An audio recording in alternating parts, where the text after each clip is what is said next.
No, I'm excited. Appreciate everybody coming today.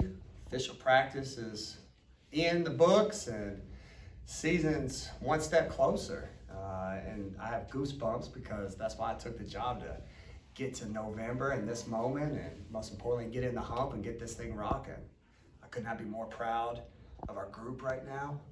The energy we've got in the room and the team that we're trying to create right now, as we're, a couple of weeks out before the first game. They're hungry, they're excited, but we're new. And each day we're getting better, and I'm excited because we have some close scrimmages that are coming up, so we can see what things that we are doing well and what things we need to clean up before the first game, and then it's time to buckle up and let's have one fun ride. So with that being said, what questions we got? Robbie, go ahead. I know things were kind of rusty after day one. What have you seen the last few days of practice from your team? Yeah, so I think that's where the NCAA rules come in. I think some of that rust was September, and the NCAA rules now are where I have to go out and go recruiting. So I actually gave my young women 2 days off before the first day of practice, which that's hard.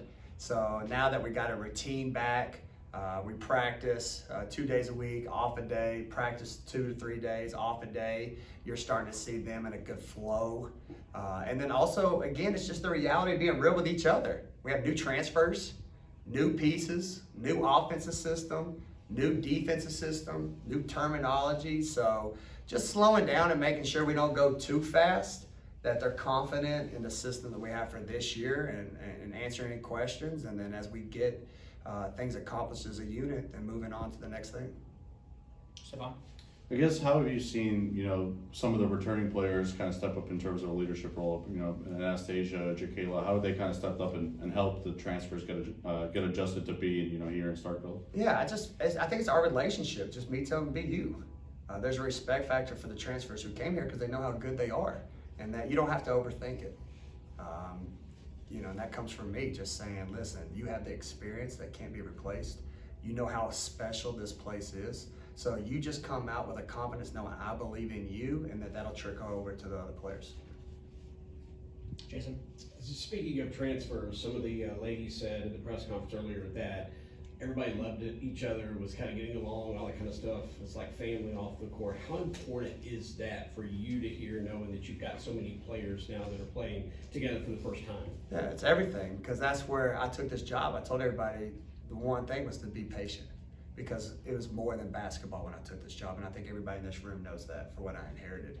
So to hear that you brought so many new pieces, so many new coaching staff members, that they feel like a family is going to prepare us for that opening day and what's going to come our way, because we're going to have good moments, but they're going to be moments that are going to be like any sports team, that are going to rock us, or we're going to have adversity. So if you have a family that can be connected as one, then that's when good things happen along the way.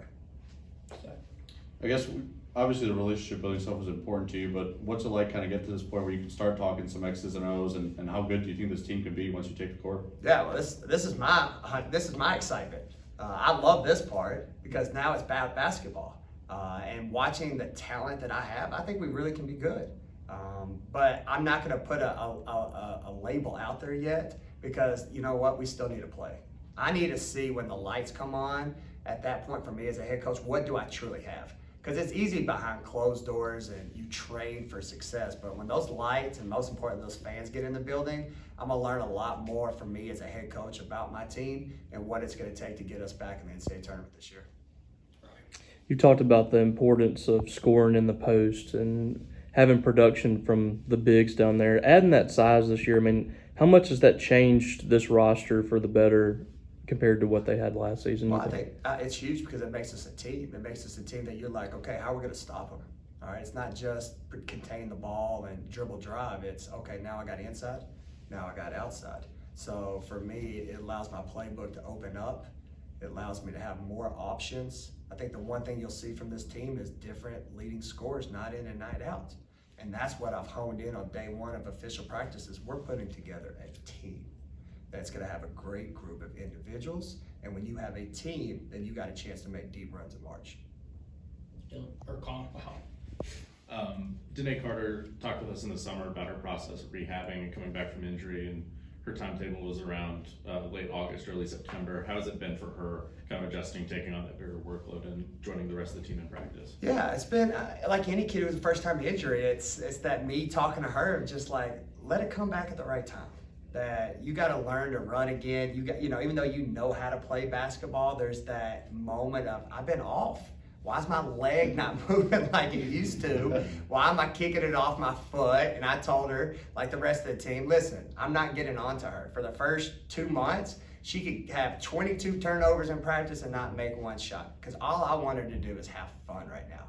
Get the enjoyment back in the game. And then after about 2 months, then we'll worry about those turnovers. So she's listened to me, but what I love about her and those who watched her last year, she's a competitor and she hates failure. So that's been our biggest thing in our relationship, is let her know that it's okay to fail on the basketball arena right now, because you know what? You make me smile being back out here. So let's just get out here and you be you, and that's good enough for me right now.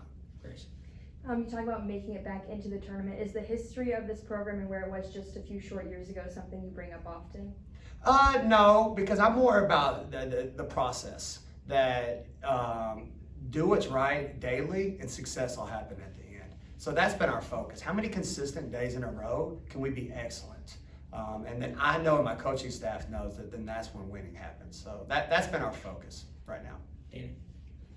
Kind of piggybacking off Robbie's question about the bigs, you have Jessica Carter, who's been in the program for a while, took some time off. How she responded, and it's kind of a fresh start for her. So just talk about the way she's adapting to everything that's going on right now. Well, I hope she loves me, because I've been telling the team to give her the ball. All right, so I think our relationship's pretty good, but I think she's adapted well. But again, that's, a lot of this is I'm not gonna know until the lights come out.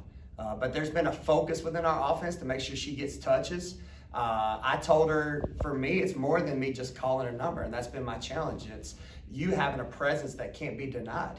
Some of the best players just go get the ball. The shot's up, you can't stop me. I run the floor so hard, you got to give it to me.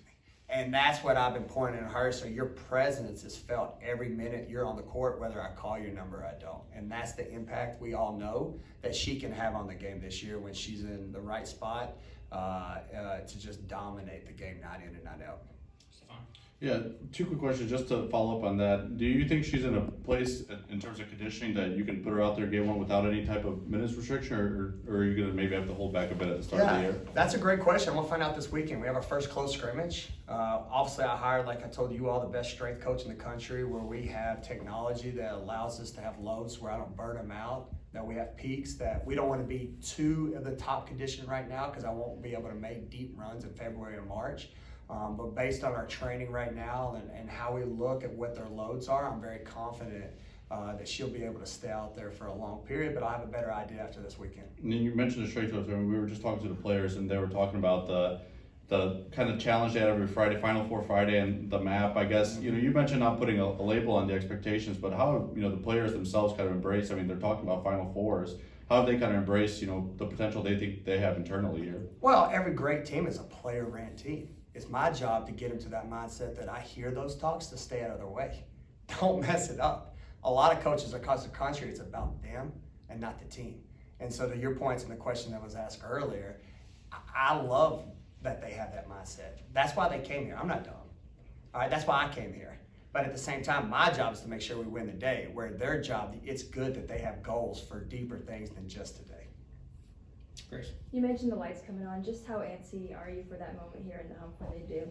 Oh man, whew! I was looking at when I signed here, or didn't sign. I act like a pro agent or something. When I took the job here, when it was just me, my wife, and my kids, and we walked in the hump, and there was nobody here, and we were just like looking around. And now that the reality of like, okay, now it's here, and that moment come, and just like I said, just gives me goosebumps, and it's one of the main reasons I took the job. That again, women's basketball matters in this community. It matters as a state. The people before me did an unbelievable job to put it on the national map, and let's get all that energy back, because that's the expectations I have for this program.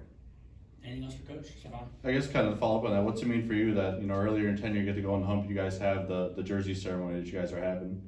Yeah, it's everything. Because for my young women, it's another statement, and that's what I keep on saying, that women matter here.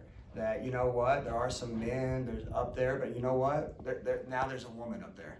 And not just anyone, it's one of the best who ever played in this program. And it's exciting to see who maybe can be after, and then especially in recruiting, that you know what, that's part of my pitch.